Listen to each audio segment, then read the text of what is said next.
that I wear a Christmas tie today.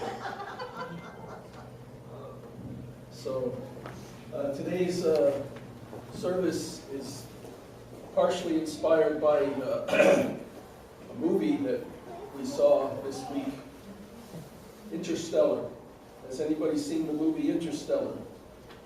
Okay, I saw that look on the face. It's very dramatic, intense, interesting, good movie. I think it was a very good movie, very exciting, very artistic. There's a lot of heart in the movie. But also, not only the movie, but I came across some notes that I had from Mr. Kamiyama's talk at the beach.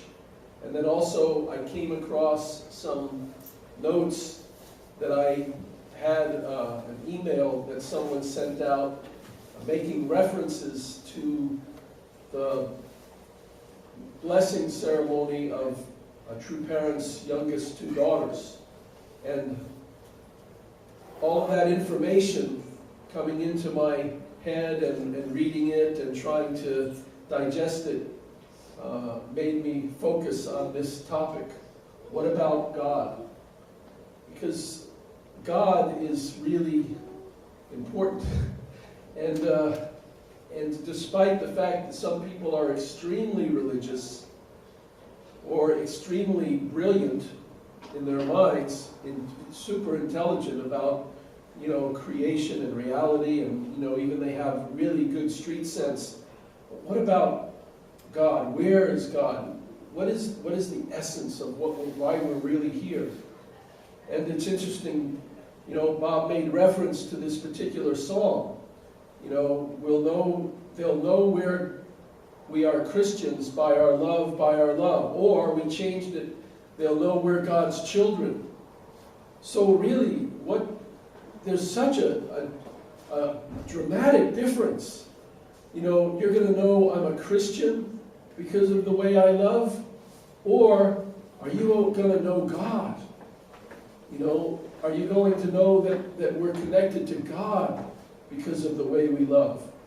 And unfortunately, for many Christian people, they don't see the difference. For them, there is no difference. Oh, I'm a Christian, I believe in God, Jesus, I love God, God, Jesus, God, they're all the same.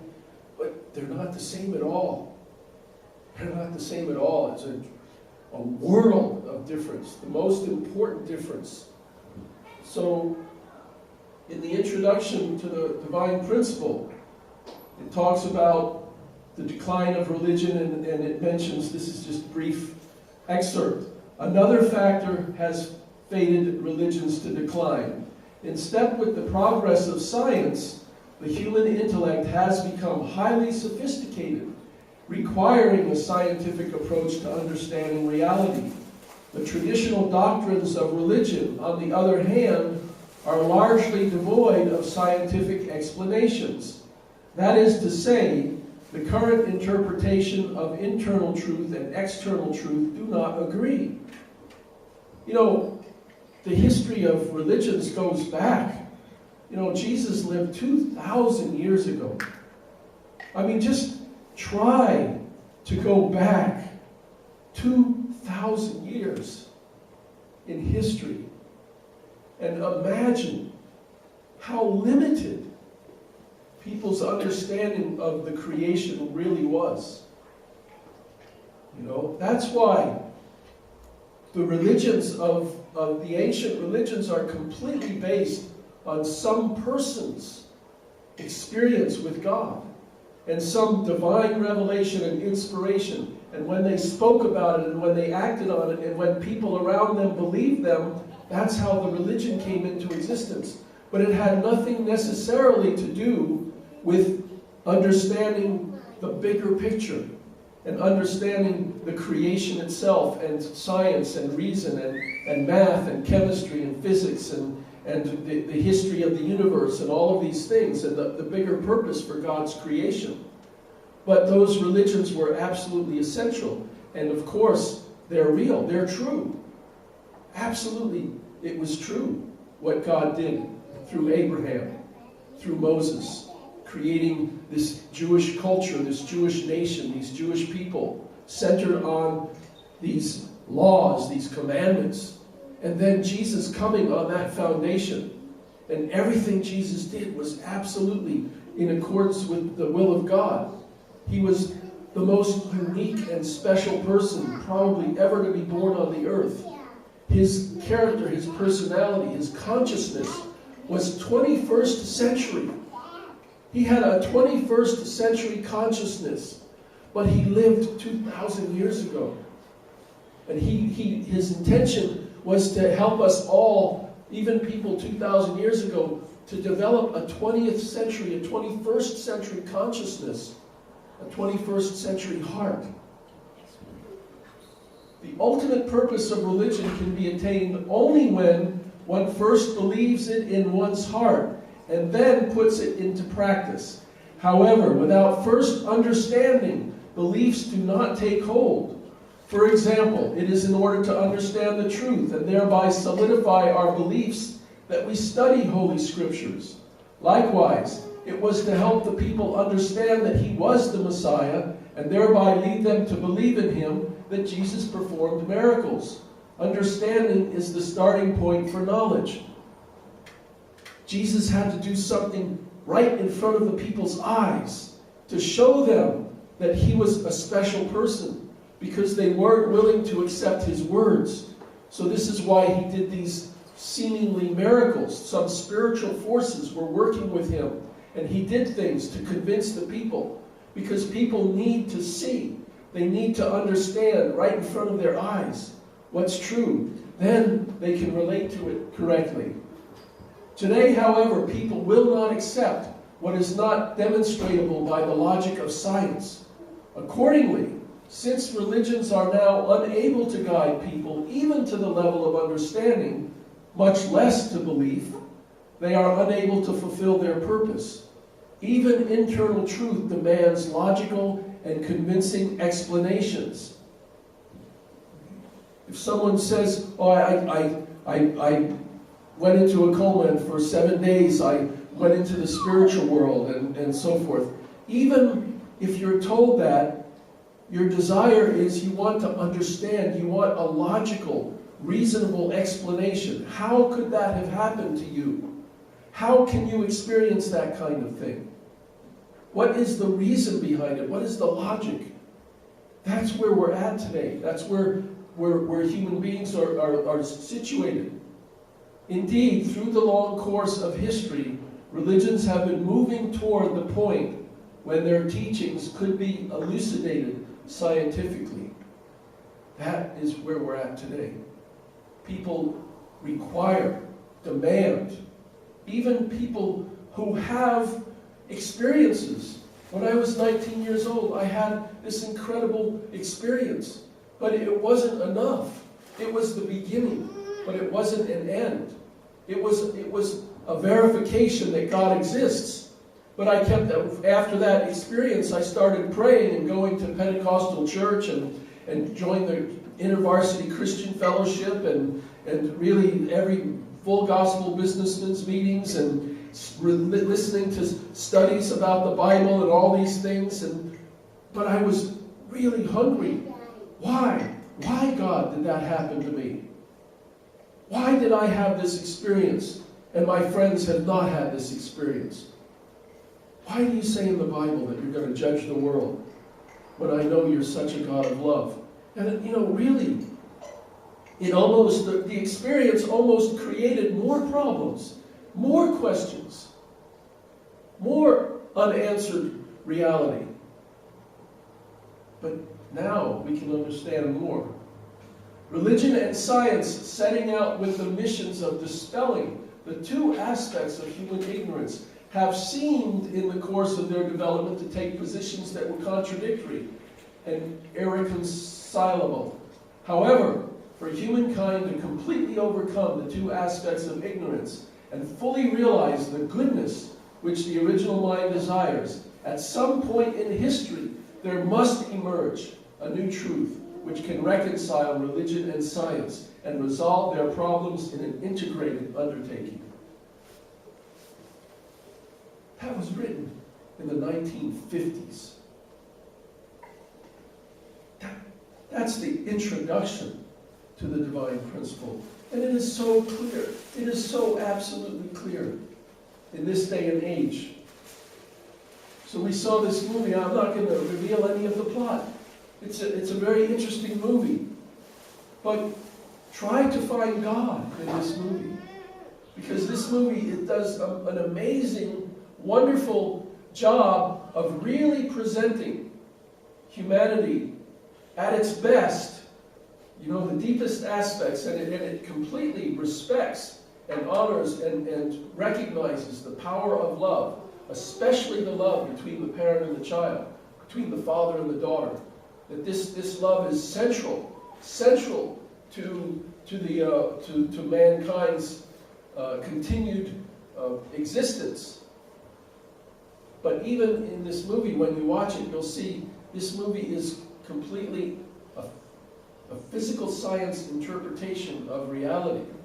But it's very good. I really enjoyed it, and I encourage people to go see it. You know, it's so simple in its premise. Basically it's the story of this guy used to be an astronaut, and now sometime in the future, you know, the Earth, the physical situation of the Earth has become so bad that all that people can do is farm and just try to create enough food for people to survive. So he becomes a farmer, and he lives with his family in this Dust Bowl kind of a farm. And then he discovers, anyway, he discovers that NASA still exists, and they're trying they discovered that there was a black hole, and they're trying to find planets that would be habitable for human beings because the Earth is dying. So it's a story about him and a group of people trying to find another place where humanity will be able to live and survive. But it's a very profound and deep story. Another movie came out called The Theory of Everything, and it's the movie about the life of Stephen Hawking. Well, Stephen Hawking recently wrote a book called The Grand Design. He's a brilliant physicist, and his life story, you know, because of the disease that he has, it's such a deep story, you know, such a good person, you know, and such a sincere man. But he has a very limited understanding of spirituality and religion. His approach is completely 100% from the viewpoint of material. That only science, only the facts, only material reality is the answer. And I read this book, and it was very interesting, but the premise, it goes through all the details of science, modern 21st century science, but his theory about how the universe came to exist is just not completely logical and doesn't make sense. But there are scientists out there who have discovered, and the fact that science is actually pointing toward the reality of the spiritual world and the reality of an intelligent creator. This one of my favorites, From Science to God. This is a physicist's, when he started to study conscience. How does the brain work? How does the brain work? When he, as a physicist and a person interested in medicine, started to study about the mind, that's when he discovered there must be something greater, because he realized consciousness is greater than anything we can imagine. There's more to conscience, our conscious existence than the physical material world. Then, from another perspective, people throughout history have sought answers to try to find our origin and our purpose in life, and is there a God through this book? You know, we talk about many books, but what about the most famous and most important book of all? You know, when the printing press was invented, you know, the first book that was printed on the printing press was the Holy Bible. And then to have that Bible translated into many languages and then printed and distributed throughout the world. And this is very profound. There is very profound and very deep truth in this scripture. Then there are people like Billy Graham. His entire life, 100% dedicated to teaching the scripture, to testifying to Jesus, about how Jesus is the Son of God and you can have salvation through him. His message was always the same, always clear and unambiguous, but completely focused on this fundamental premise that Jesus Christ is the key to salvation, and without Jesus Christ, we're destined to either go to hell or, it's a very dark future for us. But as time has gone on in the 20th century, the 21st century, human beings thinking, where does the Bible come from? Who wrote the Bible? How did it come into existence? And we have people like Dr. Ehrman, who from so many different points of view trying to understand and study the reality of Christianity and religion and people being able to see the limitations of Christian teaching. This is a handbook of denominations. This is an incredible book. It has over 300 denominations of Christianity. It gives a short couple of paragraphs about each one. And we're in there. The Unification Church is in this book too. Has very favorable, very positive approach to our movement. But this is the fact. There are over 300 denominations. The word denomination comes from the word division. Separation, division among Christian people. Then we have someone like Eben Alexander, a neurosurgeon, who has this incredible, unbelievable experience. And he goes around, he's traveling around the world right now, testifying, explaining, teaching about the fact that he experienced the spiritual world. But where is God in all of this? What about God? And one of my favorite approaches is understanding, recognizing God working in our lives through coincidences. When God winks at you, this person, Squire Rushnell, he actually worked with CBS in the 1950s and the 60s, and many of the stories that he prints in this book are about coincidences that happen to, people like Andy of Maybury, and who was that? The sheriff, Barney Fife. How he came to get the job working with Andy Griffin, and this amazing coincidences that happened in people's lives. And he recognized that in those cases, many times it was God, really working behind the scenes. So, what about our movement too? What are we about? Are we about just gathering knowledge and understanding about the reality of God? Or are we about understanding how to have a direct experience with God? In the Divine Principle, it says again in the Eschatology and Human History, once Adam and Eve had attained perfection, they were to fulfill God's third blessing by gaining dominion over the natural world.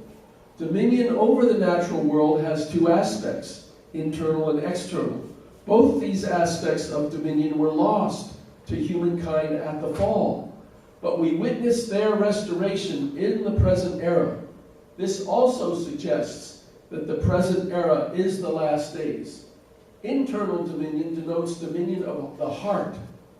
A person who reaches perfection and comes fully to resonate with God in heart will experience God's heart as his own reality.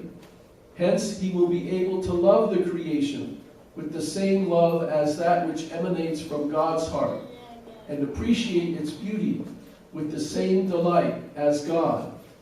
This is the meaning of dominion of the heart. However, when human beings fell, they could no longer experience God's heart as a reality. They also could no longer relate to the creation with the same love as that which flows from God's heart. God's providence of restoration through religion, philosophy, ethics, and so forth has gradually elevated the spirituality of fallen people toward God. In the modern world, there is evidence that people are regaining the worthiness to govern the creation through heart. So when I go and I watch movies like Interstellar, and you see this obvious attempt to try to really understand where are we going, but there's such a deep heart behind it. People are realizing that the most important thing is our hearts, is the heart of God. So the divine principle. What is the divine principle? It fills in there's these gaps.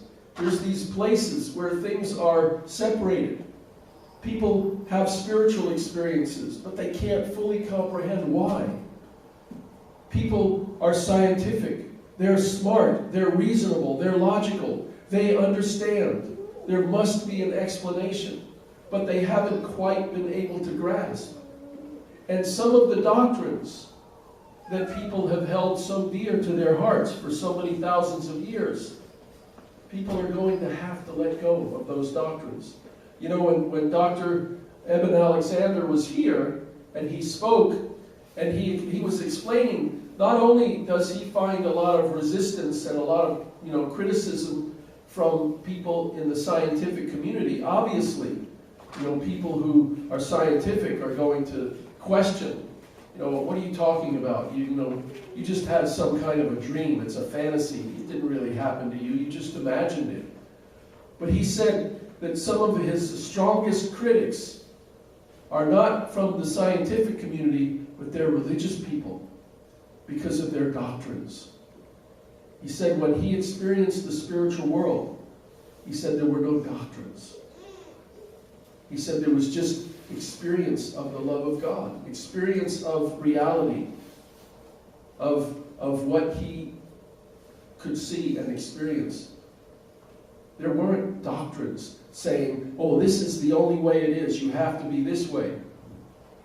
I was researching and I came across, I got curious. I thought, the universe is about 13.7 billion years from the time of the Big Bang. The Earth is about, according to estimations, the Earth is about 4.6 billion years old. And then I started thinking, well, how long has life existed on the Earth? And this one person, this scientist, he was writing this called The Beginning of Life on Earth. This is from an article, The American Scientist, and this is in the introduction. And he goes on to say, take off my glasses to see, how this momentous event happened is still highly conjectural, though no longer purely speculative. The clues come from the Earth, from outer space, from laboratory experiments, and especially from life itself. The history of life on Earth is written in the cells and molecules of existing organisms. Thanks to the advances of cell biology, biochemistry, and molecular biology, scientists are becoming increasingly adept at reading the text. An important rule in this exercise is to reconstruct the earliest events in life's history without assuming they proceeded with the benefit of foresight. Every step must be accounted for in terms of antecedent and concomitant events. I'll explain what that means in a minute. Each must stand on its own and cannot be viewed as a preparation for things to come. Any hint of theology must be avoided. So do you understand what he's saying? He's saying that as a scientist, as we study about life on Earth, the most important thing is we absolutely do not have a concept that any of this was pre-planned or pre-designed. Every step of the way, we have to make sure we don't assume that things were prepared ahead of time for life to come onto the Earth. In other words, he's making it very clear. Oh, the absolute, even the hint of God, the hint of intelligent purpose must be avoided at all costs. That's his approach. He says it in very big words, but that's exactly what he's saying. He's saying, first of all, let's get this concept that there's a reason or a purpose, or that things were designed and created intentionally or purposely. We got to get rid of that idea. And then we have to examine everything as if, there was no future. That it won't work. Why is there oxygen on this earth? The oxygen is here, and it came first. What came first, the oxygen or the lungs? The oxygen came first. Why? Because there were going to be lungs that were going to breathe the oxygen. Everything that exists on this planet exists because God planned for it to be here. It took about 10 billion years for even the earth itself to come into existence.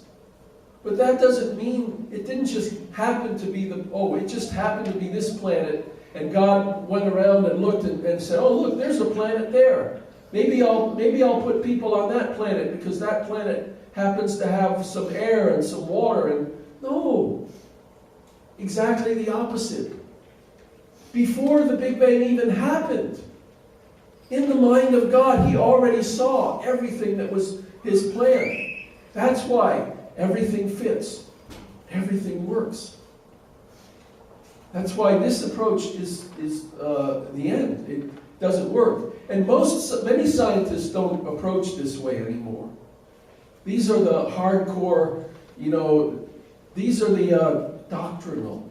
This is a doctrine. You have religious doctrine that closes people off to other religions. Jesus is the only way. But then there are scientific doctrines that are also closing scientists off to finding the truth.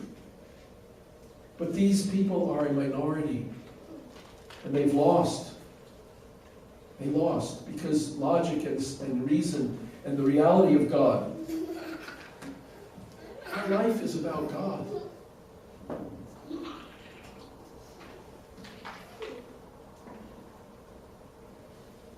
True parents, what is it they did? How do you think people are going to come to have a relationship with true parents now? Not just through our movement. It might not even be through our movement. Even our movement, I'm sorry to say, even in our movement we are not clear. There's doctrines in our movement about who the true parents are.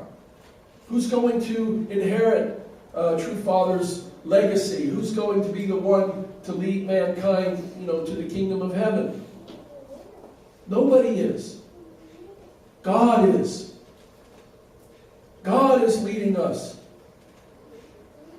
What did true parents teach? What did they want us to inherit? What did they want us to experience? Who did they come to liberate? Who did they come to give us a relationship with? They cut the lineage of Satan off from us. For what? So that we can reconnect to who? To them? God. So that we can connect back to our Father God. It's about God. It's about each one of us discovering, I am the Son of God. I am the daughter of God. Father said a long time ago that any blessed couple, any blessed family has greater authority to forgive sins or to do things than even Jesus had when he was alive on the earth.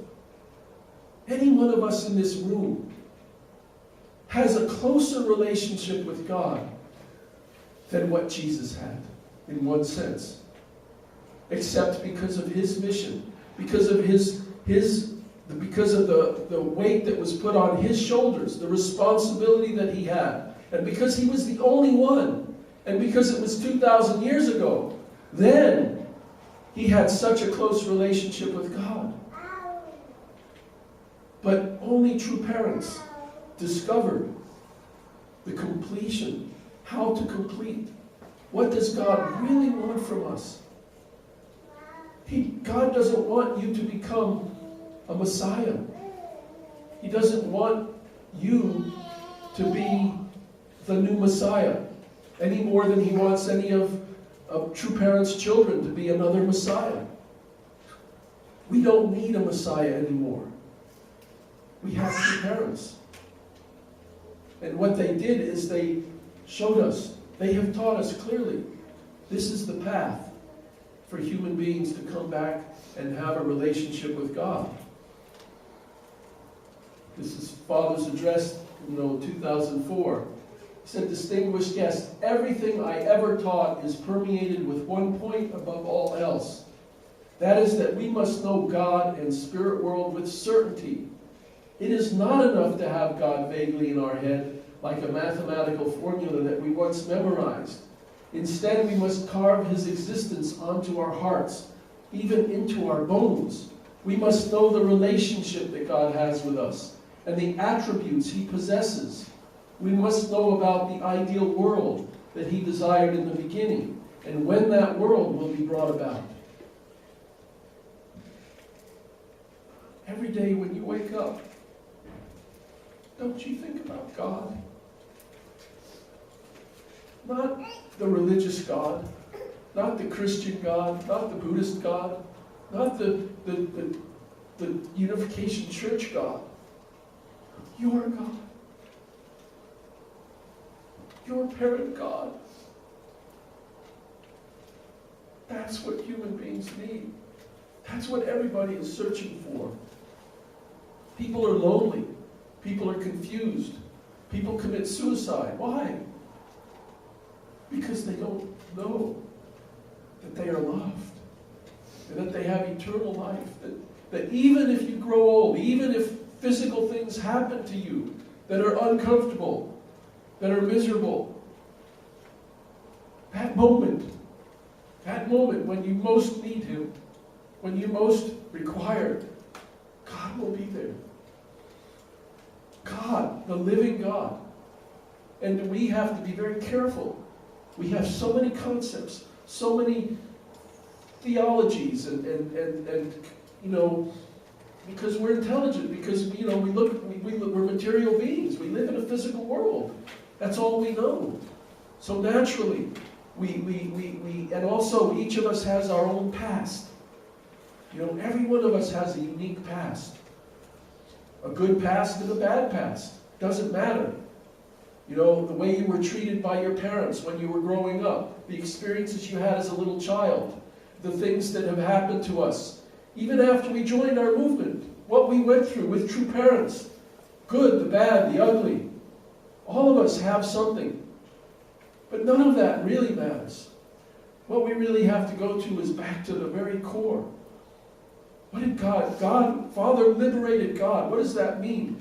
We are meant to have our own direct personal relationship with God. And no one can have that for you. We must have the same degree of knowledge of spirit world. The world after death definitely exists, independent of human beings' will. And we must know accurately of it if we are to use our time in this world to prepare thoroughly for the next. In the movie Interstellar, it's about, will human beings survive? Will there be a future?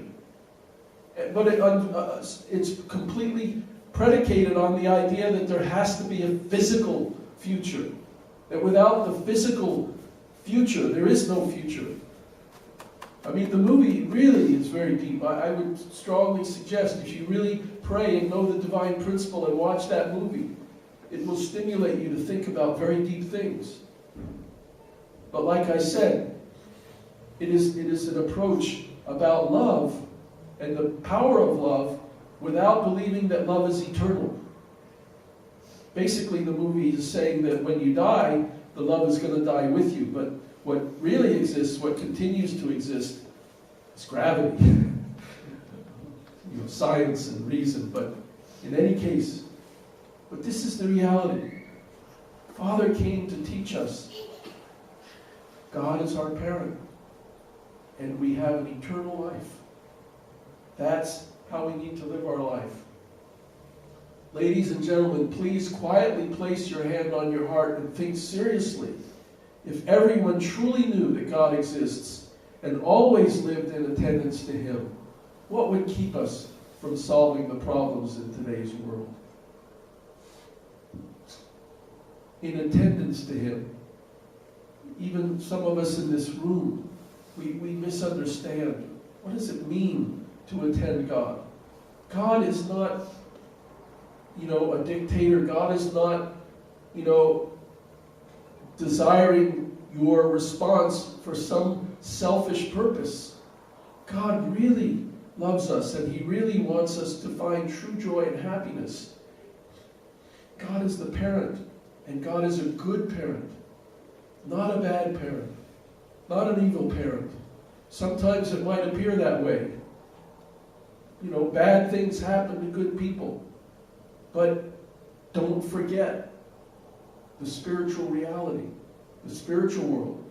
God is concerned about our eternal spiritual life, not just our life here in this earthly plane.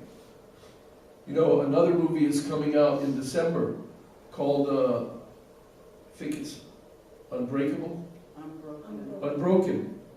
And it's the true story of a young man who grew up and he became an Olympic star, and then, World War II happened and he ended up flying in one of the flying fortresses, and then he was shot down.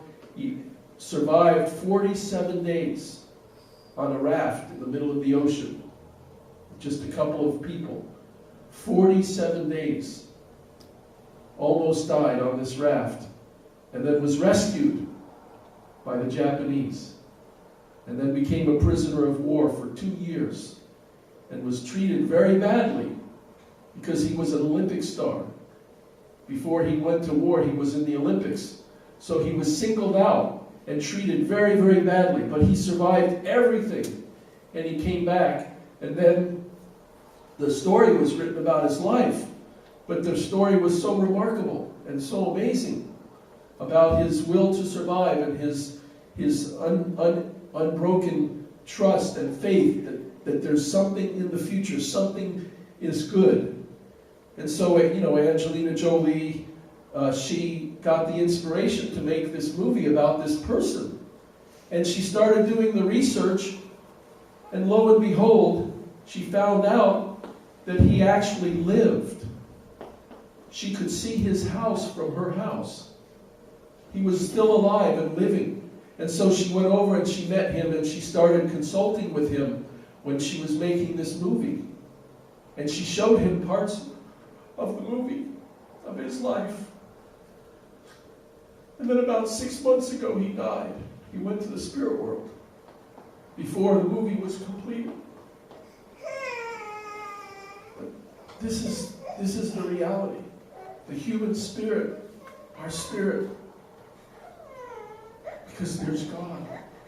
God is our parent. This is what we're about. I declare to you very bluntly today, God exists and He is our parent. He lives and carries out His work within each person's life. He exists without form. If you think of Him as large, He is infinitely large. But if you think of Him as small, He is also infinitely small. Every human being possesses a mind. But can anyone locate the mind with confidence and certainty? This is it. He exists and He is our parent. But God is not a person. Jesus Christ was not God. Buddha was not God. The old man sitting on the throne in the images of these publications by this group, Chick Magazine, they're not God. True parents were not God. Father isn't God. If Father was God, who in the world was He having this relationship all these years with? Clearly, He came to teach us. As I have this relationship with my Father, as we, the true parents, have done our best to have this relationship with God as our parent, you too can inherit and have this relationship with God. So, I implore you, think about God all the time. God isn't about us being here in this moment, Sunday school or Sunday service or church. God isn't about church. God is less and less and less about church as time goes on. God is about every moment of our day. Whatever we're doing, wherever we're at, God is with us. He wants to experience it with us. And not just with us. Not just you and me. Everybody. All people. Everybody can have a relationship with God. I truly believe true parents have created a condition that God can now come to people. That's why people like Eben Alexander, he feels so free to just go out and testify that God is love, and this is what I experienced. And there's no Satan, in a way, anymore, trying to destroy people's relationship with God. Not directly. Indirectly through fallen nature. Indirectly through bad habits. Indirectly through a history of the wrong point of view. It's there. People are still stubborn. People are still, proud, arrogant. But God is working. And God is invisible. Remember, God doesn't have a form. So, God isn't going to relate to us with a form, as a person. But deep inside our soul, deep inside our heart, we can find God. So this is what true parents came to accomplish and fulfill. So, in the future, as time goes on, more and more people are going to realize the teaching of Reverend Moon, the divine principle, is in fact the correct explanation about life. Father taught it. The correct explanation about Jesus. The correct explanation about what happens when we die, that we're going to live eternally in the spirit world. The correct explanation about our fallen nature. Anger, resentment, hatred. Why those qualities are undesirable. And we can heal people through love. Through unconditional love, people can be healed. We need to become like a magnet. When there's love, people are drawn and attracted to it. Even the movie Interstellar makes it so clear. It's the power of the love that drives people on. The love that they have for their loved ones and their family. That pushes people to go beyond their limitations. Where does the love come from? It didn't come from Jesus. It doesn't come from a religion. It didn't come from physics. It didn't come from gravity. Although gravity is really good. It's very important. I'm driving down the road in my car. I'm grateful that gravity is there. But the essence of the universe, the invisible original source of what all energy became, is the love of God. God's parental love. There's nothing else to say. And it's here for us. Every single one of us. In our conscience, we can have a relationship with God. We have to trust and believe. We've been liberated to know God, the love of God. So be careful. Be careful of false doctrines that prevent us from opening our hearts and letting the love of God come in and guide us. Don't put unrealistic expectations on yourself and on God. Just because so many people out there don't believe or don't understand or haven't discovered yet, doesn't mean that they should bring us down or that they should make us feel less. we are responsible to experience the love of God. Then as we experience the love of God, they will be drawn. They will be drawn to it. It's the power of true love. Thank you. Okay, I'd like to say a short prayer. Heavenly Parent God, thank you. I know these words aren't just my words. This is the divine principle explaining to us who the true parents are, and why they came, and what they were able to accomplish. They made conditions, and they made sacrifices, and they made an effort to embody and embrace the confidence and the truth and the reality that you are the eternal God, and that you designed and created this entire universe. Every molecule, every point of energy, whether it's a wave or whatever, came out of your intention, out of your purpose, out of your will and your knowledge and your heart, especially your heart. Help us to realize that when we unite, when we make unity, and when we share the true love with each other, that you can be present, that you'll be there with us. Help us to embody this love, especially this time. This is the Christmas time. People are going around and recognizing that a new year is coming, and also the time that of Christ's birth. And for Christians, it's a time when they believe that your love came, that you manifested your love through Jesus. And it's true. Your love came to this earth through Jesus Christ 2,000 years ago. But he couldn't multiply that love. He couldn't teach and explain clearly to people.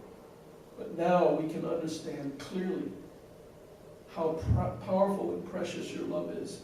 Thank you again and again for your patience with all of us as we discover our relationship with you and realize our true value and our true purpose in life.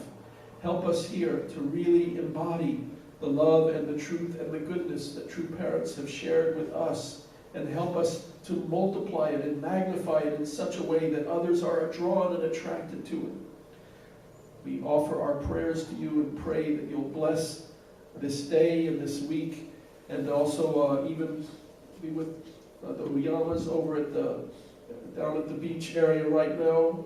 Bless them and sharing with brothers and sisters there. We have brothers and sisters everywhere, all over the nation and all over the world, members that are connected to you through our true parents, connected to the love of God, and we're connected to each other as one family under God, one family centered on your love.